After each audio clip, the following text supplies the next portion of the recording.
Students, welcome to my channel mathematics studies.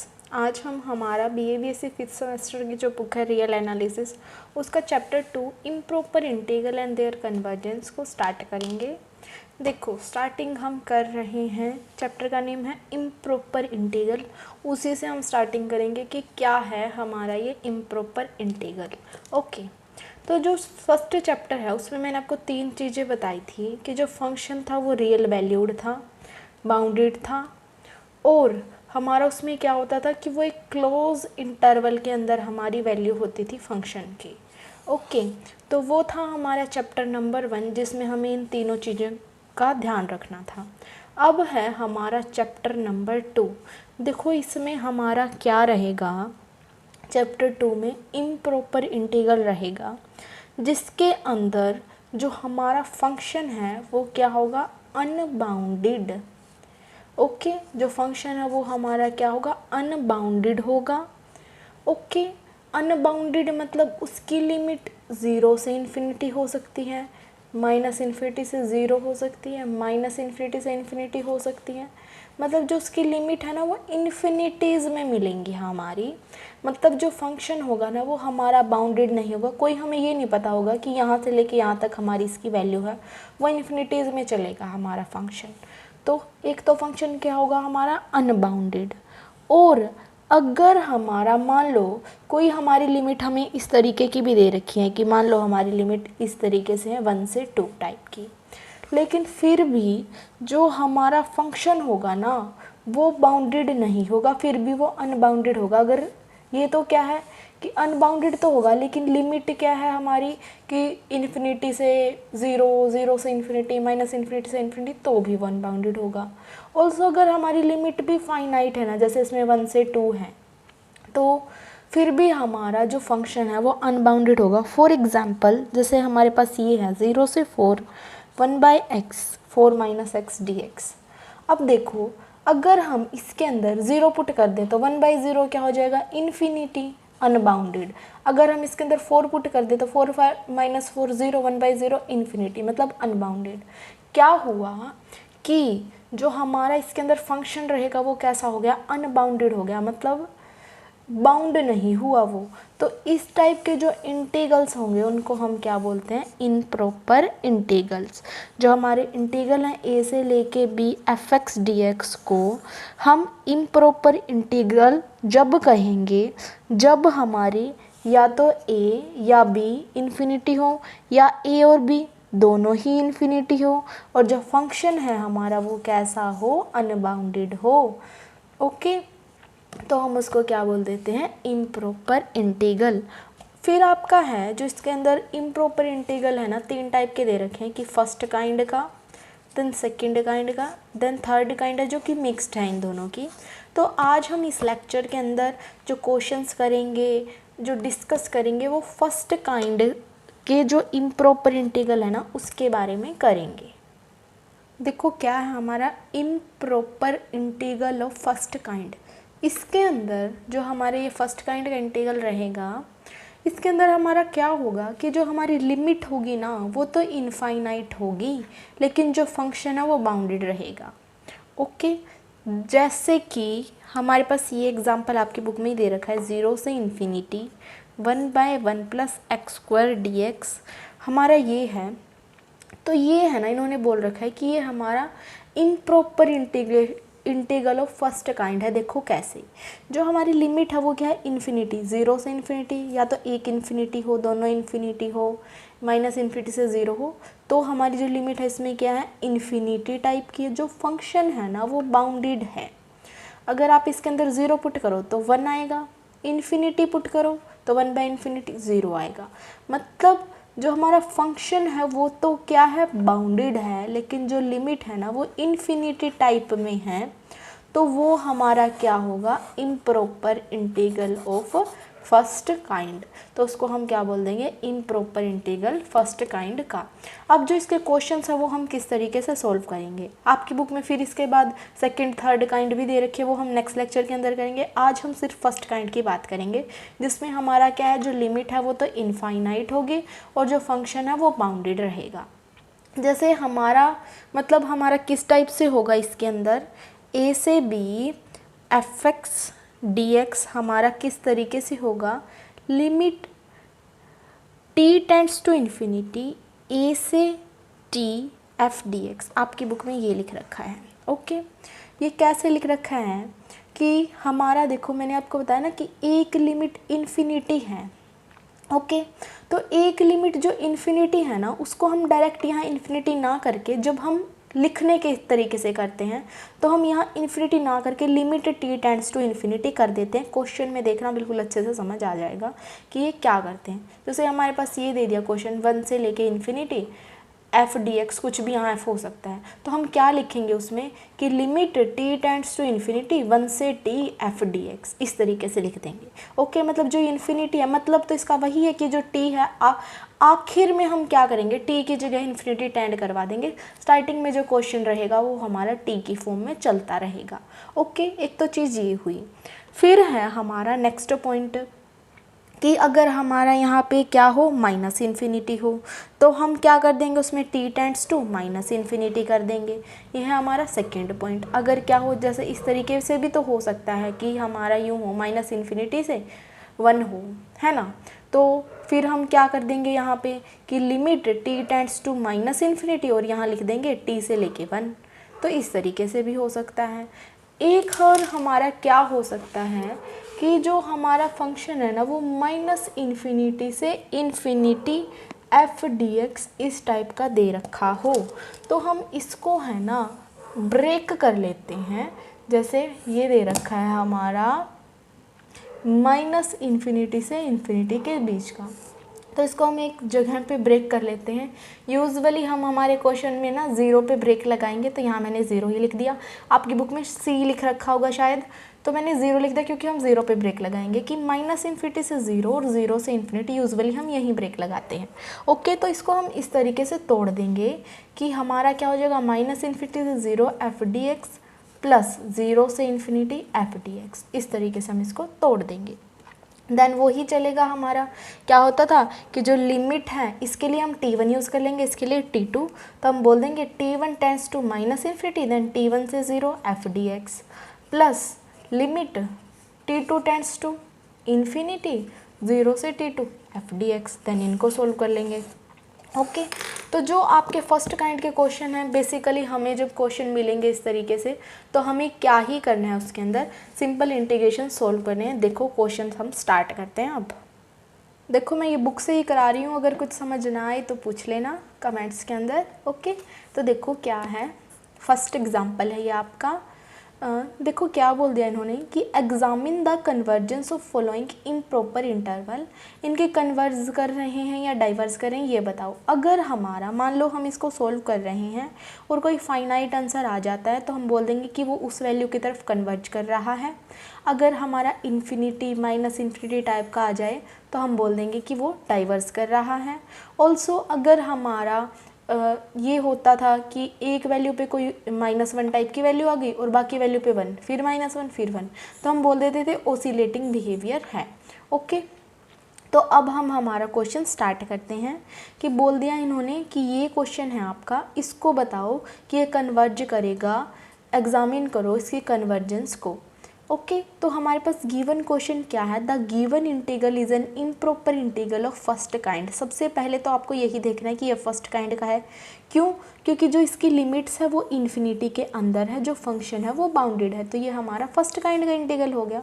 Simply जहाँ पे आपको लिमिट के अंदर इन्फिनिटी दिख जाए ना तो वो फर्स्ट काइंड का ही है आपका। ओके, तो जैसे हमारा ये फर्स्ट काइंड का इसके अंदर हो गया, तो जब हमारा फर्स्ट काइंड का है तो हमने ये लिख दिया 0 से infinity dx upon 1 plus x square. फिर मैंने आपको क्या बताया था कि हम क्या लिख देंगे, ये इन्फिनिटी है तो हम लिख देंगे limit t tends to infinity और यहाँ लिख देंगे 0 से t और ये वाली टर्म इधर as it is 1 plus x square. आपकी बुक में भी यही लिख रखा है। Okay, then limit t tends to infinity as it is integration है हमारा 1/1 प्लस एक्स स्क्वायर का क्या इंटीग्रेशन होता है, टेंजेंट इनवर्स x होता है, और ये हमने इंटीग्रेशन कर दिया, लिमिट लगा दी 0 से t। उसके बाद limit t tends to infinity, upper limit minus lower limit करेंगे तो tangent inverse of t minus tangent inverse of 0 आ गया। Then t tends to infinity है तो टी की वैल्यू हम इन्फिनिटी पुट कर देंगे इधर, तो यहाँ आ गया tangent inverse infinity minus of जो टेंजेंट इनवर्स ज़ीरो है ना, तो ये ज़ीरो टेंजेंट पे कहाँ होता है, ज़ीरो पे होता है, टेंजेंट ज़ीरो, तो ये हमारा क्या आ गया, ज़ीरो आ गया, तो इधर ज़ीरो लिख दिया। देन इन्फिनिटी हमारा क्या किस चीज़ पे होता है, टेंजेंट पाई बाई टू पे होता है, तो यहाँ क्या आ गया, पाई बाई टू। अब देखो ये हमारा एक फाइनाइट नंबर आ गया, तो जो हमारा इम्प्रॉपर इंटीग्रल है ना वो कन्वर्जेंट है और वो कन्वर्ज करेगा पाई बाई टू की तरफ। ओके, देन हमारा नेक्स्ट क्या है कि 1 से 2 dx अपॉन x है, इसका इंटीग्रेशन सॉल्व करना है हमें। अब देखो ये भी हमारा फर्स्ट काइंड का है, क्यों, क्योंकि जिसकी लिमिट है उसमें इन्फिनिटी है, फंक्शन है हमारा बाउंडेड है, क्योंकि अगर हम इसमें 1 पुट करेंगे x की जगह तो 1 आएगा और इन्फिनिटी पुट करेंगे तो 1 बाई इन्फिनिटी 0 आएगा, कोई फिक्स आंसर आया तो मतलब बाउंडेड है और लिमिट के अंदर क्या है, इन्फिनिटी है, तो ये हमारा क्या है, फर्स्ट काइंड का क्वेश्चन है। अब देखो ये दे रखा है हमें सिमिलरली जैसे हमने पिछले क्वेश्चन में किया था कि limit t tends to infinity करके यहाँ 1 से टी कर देंगे, d x upon x is equal to limit t tends to infinity, d 1 by x का इंटीग्रेशन क्या होता है, log x होता है, तो log x और लिमिट 1 से t, then upper limit minus lower limit, limit t tends to infinity, upper limit put करेंगे तो log of t minus log of 1, log of t था जो टी की जगह हमने इन्फिनिटी पुट कर दिया तो क्या होगा, log infinity minus log of 1, log 1 की वैल्यू क्या होती है, 0, log इन्फिनिटी की वैल्यू होती है इन्फिनिटी, तो इन्फिनिटी माइनस 0 क्या गया, इन्फिनिटी, तो हम बोल देंगे कि जो हमारा इम्प्रॉपर इंटीग्रल है वो क्या है, डाइवर्जेंट है, क्योंकि यहाँ आंसर क्या आ गया, इन्फिनिटी आ गया। देन अब हम करेंगे नेक्स्ट क्वेश्चन, तो देखो क्या है इसके अंदर, इसमें भी हमें वही कन्वर्जेंस ही बतानी है इम्प्रॉपर इंटीग्रल की। देखो इम्पोर्टेंट है, ये आया हुआ है देखो पेपर में, तो क्या है, हमें पता चल गया कि लिमिट में इन्फिनिटी है, तो हमारा डेफिनेशन के अकॉर्डिंग ये फर्स्ट काइंड का ही होगा। ओके, देन माइनस इन्फिनिटी से 0 d x upon p square plus q square x square. अब इसके लिए है ना आपको इंटीग्रेशन सॉल्व करना आना चाहिए, जो +2 क्लास में हम इंटीग्रेशन सॉल्व करते थे नॉर्मली। अब देखो यहाँ माइनस इन्फिनिटी, तो हम क्या कर देंगे, t tends to minus infinity और यहाँ लिख देंगे टी से 0 d x upon p square plus q square x square. Then limit t tends to infinity, t से 0 हमने क्या कर लिया, इसमें से क्यू स्क्वायर नीचे कॉमन ले लिया। अगर हम इसमें से क्यू स्क्वायर कॉमन ले लेंगे तो यहाँ क्या बचेगा, P square upon Q square plus x square, इस तरीके से आ जाएगा। देन इन्होंने एक्स स्क्वायर तो आगे लिख रखा है, पी बाई क्यू का स्क्वायर पीछे लिख रखा है। ओके, देन जो 1 बाई क्यू स्क्वायर है वो हम बाहर ले लेंगे क्योंकि कॉन्स्टेंट है, तो हमने बाहर ले लिया। Limit t tends to minus infinity 1 by x square, देखो ये होता था हमारे d x upon 1 plus x square, अगर टी से हमारी लिमिट है इस तरीके से, तो इसका इंटीग्रेशन होता था हमारा टेंजेंट इनवर्स एक्स। लेकिन हमारा यहाँ पे क्या है, 1 नहीं है, पी बाई क्यू है, तो हमारा उसका क्या होता, साथ में क्या हो जाता था, इनटू में क्यू बाई पी भी आ जाएगा, क्योंकि ये इंटीग्रेशन हमारा इस तरीके से होता है कि डी एक्स अपॉन अगर x square plus P by Q का स्क्वायर है तो ये टेंजेंट इनवर्स क्या आ जाएगा, Q x upon P into Q by P, ये इस तरीके से आपका आएगा। लिमिट लग जाएगी टी से 0 1 बाई क्यू स्क्वायर हमारा as it is, limit t tends to minus of infinity q by p as it is. उसके बाद हमने मतलब क्या किया, इसमें अपर लिमिट पुट कर दी तो यहाँ 0 आ गया, minus of Q by P, lower limit x की जगह टी पुट कर दो, tangent inverse Q T upon P ये आ गया। 1 बाई क्यू स्क्वायर, टी की जगह माइनस इन्फिनिटी पुट कर देना है हमें, तो देखो क्या है ये 1 by q square Q upon P tangent inverse minus infinity. देखो क्या है, इन्होंने ये वाली टर्म तो 0 ही हो गई हमारी जब इसकी मल्टीप्लाई इसके साथ करेंगे, क्योंकि टेंजेंट इनवर्स 0 क्या होता है, हमारा 0 होता है। जब इसकी मल्टीप्लाई इसके साथ करेंगे तो यहाँ क्या आ जाएगा, minus of 1 by q square into Q by P tangent inverse जो टी है उसकी जगह हमने माइनस इन्फिनिटी पुट कर दिया, minus infinity into something upon something, constant term थी तो मल्टीप्लाई करेंगे तो माइनस इन्फिनिटी ही बन जाएगा। Then tangent inverse minus infinity है तो वो बाहर आके क्या हो जाएगा, हमारा एक माइनस बाहर आ जाएगा तो माइनस माइनस प्लस हो जाएगा, 1 by q square into Q upon P tangent inverse infinity बच गया, एक क्यू से एक ही क्यू कैंसिल तो 1 बाई क्यू पी आ गया। देन टेंजेंट इनवर्स इन्फिनिटी है तो वो क्या होता है, हमारा पाई बाई 2 होता है, तो पाई बाई 2 पी क्यू हमारा आंसर आ गया। अब है हमारा नेक्स्ट क्वेश्चन, माइनस इन्फिनिटी से 0 x upon 1 plus x square d x.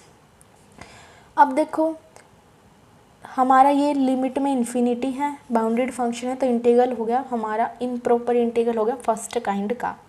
Then अगर हमारा ये हो गया तो हमें अब इसका इंटीग्रेशन ही सोल्व करना है। सबसे पहले तो वही हम लिखेंगे कि क्या दे रखा है इसके अंदर कि t की जगह माइनस इन्फिनिटी t से 0 x dx upon 1 plus x square. इससे पहले इन्होंने क्या कर दिया, 2 से मल्टीप्लाई 2 से डिवाइड। देखो जब हम इसका इंटीग्रेशन सॉल्व करेंगे ना तो हमारा एक इंटीग्रेशन में रूल होता है कि अगर नीचे का डेरिवेटिव ऊपर बन जाए ना तो डायरेक्ट log लिख देते हैं हम, है ना। तो इस वजह से हमने 2 से मल्टीप्लाई और 2 से डिवाइड किया है ताकि हम इसका डायरेक्ट इंटीग्रेशन बाद में सोल्व कर दें।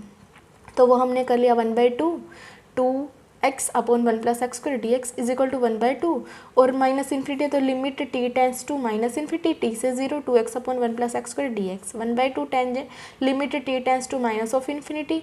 नीचे का डेरिवेटिव पूरा ऊपर है, देखो 1 का 0 एक्स स्क्वायर का 2x dx, तो क्या आ गया log of 1 plus x square limit t से 0।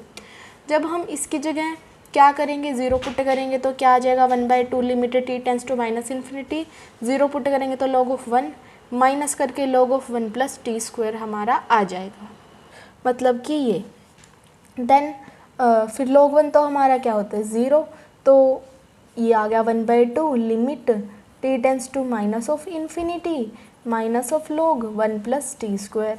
देन t की जगह अगर हम माइनस इन्फिनिटी पुट करेंगे तो हमारा क्या बन जाएगा log ऑफ माइनस इन्फिनिटी, जो हमारा क्या आएगा माइनस इन्फिनिटी आ जाएगा। सोल्व करने के बाद तो हमारा ये आ गया और ये हमारा इसका मतलब क्या कर गया डाइवर्ज कर गया।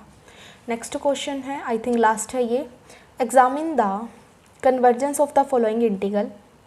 ये आपको दे रखा है, इसको करना है। लिमिट, अब देखो इसमें क्या है माइनस इन्फिनिटी से इन्फिनिटी टाइप का है dx upon 1 plus x square. अब देखो इसमें माइनस इन्फिनिटी से इन्फिनिटी दे रखा है ना, तो मैंने आपको बताया था कि अगर ये माइनस इन्फिनिटी से इन्फिनिटी दे रखा है तो एक 0 पे ब्रेक लगा लेना। तो इसको हम इस तरीके से तोड़ देंगे, माइनस इन्फिनिटी से 0 dx upon 1 plus x square plus 0 से infinity dx upon 1 plus x square. Okay, then इसको हम कैसे लिख सकते हैं कि लिमिट जो हमारी t1 है ना वो माइनस इन्फिनिटी की तरफ टेंड कर रही है और यहाँ लिख देंगे t1 से 0 dx upon 1 plus x square plus जो लिमिट t2 है वो हमारी इन्फिनिटी की तरफ है और 0 से t2 dx upon 1 plus x square, इस तरीके से हम इसको लिख देंगे। देन अब हमें कुछ नहीं, इसका सिंपल इंटीग्रेशन सॉल्व करना है। Limit t1 tends to minus infinity 1/1 plus x square का इंटीग्रेशन क्या होता है टेंजेंट इनवर्स x, तो हमारा आ गया टेंजेंट इनवर्स x t1 से 0 plus limit t2 tends to infinity, इसका भी क्या आएगा टेंजेंट इनवर्स x 0 से t2। उसके बाद हम क्या करते हैं इसके अंदर अपर limit minus lower limit put करेंगे तो टेंजेंट इनवर्स 0 तो क्या हो जाएगा 0 minus of tangent inverse t1 plus limit t2 tends to infinity tangent inverse t2 और टेंजेंट इनवर्स 0 तो 0 तो 0 आ गया। ओके, देन अगर हम t1 की जगह माइनस इन्फिनिटी टेंड करवा देंगे तो हमारा क्या हो जाएगा minus of tangent inverse minus infinity plus इसमें हमें क्या टेंड करवाना है इन्फिनिटी, तो टेंजेंट इनवर्स क्या हो गया इन्फिनिटी। अब ये माइनस इसमें ऐसे टेंजेंट में बाहर आ सकते हैं तो माइनस माइनस क्या हो जाएगा plus tangent inverse infinity plus tangent inverse infinity, ये क्या हो गया 2 टेंजेंट इनवर्स इन्फिनिटी हो गया। Then tangent inverse infinity tangent पे किस पे आता है π/2 पे, तो यहाँ क्या आ जाएगा टेंजेंट ऑफ π/2, तो यहाँ क्या आ गया 2 इंटू π/2 और आंसर आ गया हमारा इसका पाई। ओके, बिल्कुल इजी क्वेश्चन था। मेन बात क्या थी आपको ये समझाना था कि लिमिट ऐसे ब्रेक कर दी हमने कि माइनस इन्फिनिटी से 0 आ गया और 0 से इन्फिनिटी। देन तो वही किया है जो हम हर एक क्वेश्चन में करते हैं कि t1 माइनस इन्फिनिटी की तरफ टेंड करेगा, t2 हमारा इन्फिनिटी की तरफ इसमें। देन हमने इसको सिंपल सॉल्व किया इंटीग्रेशन टाइप से। ओके, एक क्वेश्चन और है वो हम देखते हैं बुक से। देखो ये वाला देखो माइनस इन्फिनिटी से infinity dx upon EX plus e की पावर माइनस ऑफ x, इस तरीके से आपको दे रखा है। इसको भी हम ऐसे ही तोड़ लेंगे, अगर आपका मन करे कि 0 मतलब माइनस इन्फिनिटी से 0 और 0 से इन्फिनिटी तोड़ना चाहो तो आप उस तरीके से तोड़ लो, जैसे इन्होंने c का रखा है तो आप c ले लो। ओके, माइनस इन्फिनिटी से infinity dx upon EX plus e की माइनस x है is equal to minus infinity से c और ये वाला function as it is plus c से infinity dx upon EX plus e की minus of x as it is. उसके बाद ये क्या करें एक एक करके इनको सॉल्व करेंगे। तो पहले इन्होंने ये वाला पार्ट उठा लिया कि माइनस इन्फिनिटी से c dx अपॉन e की x प्लस e की माइनस ऑफ x। ओके, ये वाला पार्ट इन्होंने इधर लिख लिया। देन क्या किया है इन्होंने कि जो e की पावर माइनस x है ना वो कॉमन ले लिया। या फिर आप ये बोल दो कि ई की एक्स मल्टीप्लाई और डिवाइड कर दिया। देखो ये दे रखा है हमारा माइनस इन्फिनिटी से सी, ई की एक्स अगर यहाँ पे हम मल्टीप्लाई एंड डिवाइड करें तो क्या आएगा, ई की एक्स डी एक्स, इसकी मल्टीप्लाई करो ई की एक्स इंटू ई की एक्स क्या हो जाएगा, ई की पावर 2x प्लस ई की पावर x इंटू ई की पावर माइनस एक्स करेंगे, बेस सेम है तो पावर ऐड हो जाएंगी, तो ई की पावर 0 आएगा, किसी की पावर 0 1, तो यहाँ क्या बन गया हमारा 1 बन गया। ये टर्म हमारी इस तरीके से आ गई। आप ये लगा दो कि ये x से हमने मल्टीप्लाई डिवाइड किया है। ओके, देन हमारा क्या है, वही कि जो t1 है ना वो माइनस इन्फिनिटी की तरफ टेंड करेगा, और t1 से c आ गया, ई की पावर x अपॉन ई की power 2x plus 1 dx। Then हमें तो सिंपल क्या है, इसका इंटीग्रेशन ही सॉल्व करना है। तो हमने क्या किया कि जो e की x है ना उसको z मान लिया, तो e की x dx क्या हो जाएगा, दोनों साइड अगर डिफ्रेंशिएट कर देंगे तो dz हो जाएगा। Now when x is equal to t1, z is equal to, अगर x हमारा क्या है t1 है तो z, ये क्या बोल रहे हैं इसके अंदर कि अगर हमने ये वैल्यू पुट कर दी तो देन लिमिट्स भी तो चेंज होती थी हमारी, कि अगर हम ex की जगह z पुट कर रहे हैं तो लिमिट तो ये x की है हमारी, तो लिमिट भी तो z की फॉर्म में कन्वर्ट होंगी। अगर अब देखो इसमें जब हमारा x t1 है, x क्या है t1 है, और हमने क्या मानना है, तो हमारा z क्या हो जाएगा, e की पावर t1 हो जाएगा, तो z हमारा हो जाएगा e की पावर t1, मतलब हमारा इस वाली लिमिट की जगह अब क्या आएगा, e की पावर t1 आएगा। ऑल्सो अगर हमारा xc है, अगर हमारा xc है तो z हमारा क्या हो जाएगा, e की पावर c, मतलब अब इस वाली लिमिट की जगह यहाँ आएगा e की पावर c। ओके, तो हमने लिमिट भी कन्वर्ट कर ली, तो हमारा क्या आएगा, limit t1 tends to minus of infinity, e की पावर t1 से e की पावर c, ex dx की जगह हमने क्या पुट किया, dz अपॉन ई की पावर 2x है, ई की पावर x की जगह z पुट किया है तो ये उसका स्क्वायर है, तो यहाँ z स्क्वायर प्लस 1 हमारा ये हो गया। देन अब इसका तो हमें इंटीग्रेशन पता ही है, 1/1 प्लस z स्क्वायर का क्या हो जाएगा, टेंजेंट इनवर्स ऑफ z हो जाएगा। तो हम लिख देंगे कि tangent inverse of z e की पावर t1 से लेके ई की पावर c, और limit t1 tends to minus infinity हमारा चल रहा है, तो हमारा ये आ गया। Then limit t1 tends to minus infinity, upper limit put करो टेंजेंट इनवर्स ई की power c, minus lower limit put करो टेंजेंट इनवर्स ई की t1। देन हम t1 की जगह क्या पुट कर रहे हैं, माइनस इन्फिनिटी, तो टेंजेंट इनवर्स ई की power c minus tangent inverse e की पावर ऑफ माइनस इन्फिनिटी। ई की पावर माइनस इन्फिनिटी का क्या मतलब हुआ, 1/e की पावर इन्फिनिटी, और ई की पावर इन्फिनिटी क्या होता है, इन्फिनिटी, और 1/इन्फिनिटी क्या होगा, 0, तो इसका आंसर क्या आ गया हमारा 0। टेंजेंट इनवर्स 0 हमारा 0 ही होता है, तो टेंजेंट इनवर्स ई की पावर c हमारा इधर बच गया, जो कि एक फाइनाइट नंबर है। ओके, अगर हमारा इन्होंने क्या, अभी ये हम c लेके चले थे, मैंने आपको बताया था ना कि c ले लो या डायरेक्ट वहाँ 0 लिख दो। अगर हमारी जो c की वैल्यू 0 है, अगर यहाँ हम c 0 ले लें तो हमारा क्या आ जाएगा, यहाँ टेंजेंट इनवर्स e की पावर 0, किसी की भी पावर 0 1, मतलब हमारा टेंजेंट इनवर्स 1 आ गया, जो कि किसके इक्वल होता है, π/4 के इक्वल होता है, और ये हमारी कैसी आ गई, एक फाइनाइट वैल्यू आ गई। ओके, अब देखो ये तो हमने सिर्फ और सिर्फ ये वाला पार्ट सोल्व किया है, सिमिलरली हम इस वाले पार्ट को भी सोल्व कर लेंगे। तो देखो इसको हम कैसे सोल्व करेंगे, हमने सेकंड इंटीग्रल उठाया, सिमिलरली हमने ex की मल्टीप्लाई करी, डिवाइड किया, ex को हमने z पुट किया, ex dx dz हो गया, सिमिलरली लिमिट्स चेंज कर दी, देन उसका इंटीग्रेशन कर दिया, देन हमारी वैल्यू आ गई, और हमारा इंटीग्रल का इसमें भी फाइनाइट आ जाएगा। उसके बाद हमारी एक वैल्यू ये आई है, एक वैल्यू ये आई है, दोनों वैल्यूज़ को हमने सोल्व ही क्या किया, यही तो सोल्व किया, इन्हीं की वैल्यू तो सोल्व किया, यहाँ पे पुट कर देंगे, तो पुट करने के बाद हमारा क्या हो जाएगा, वो ऐड हो जाएगा, और आंसर क्या आ जाएगा, π/2। अगर इसमें कुछ समझ नहीं आया हो तो आप कमेंट्स में बता देना। वैसे आसान ही था, कुछ इतना मुश्किल नहीं था इसके अंदर, सिंपल इंटीग्रेशन सॉल्व किए हैं हमने सारे क्वेश्चंस के अंदर। ओके, अब जो इसका सेकंड काइंड है ना, ये सेकंड काइंड, वो हम नेक्स्ट लेक्चर के अंदर करेंगे। Okay, thank you guys for watching my video, please do like share subscribe to my channel, thank you so much.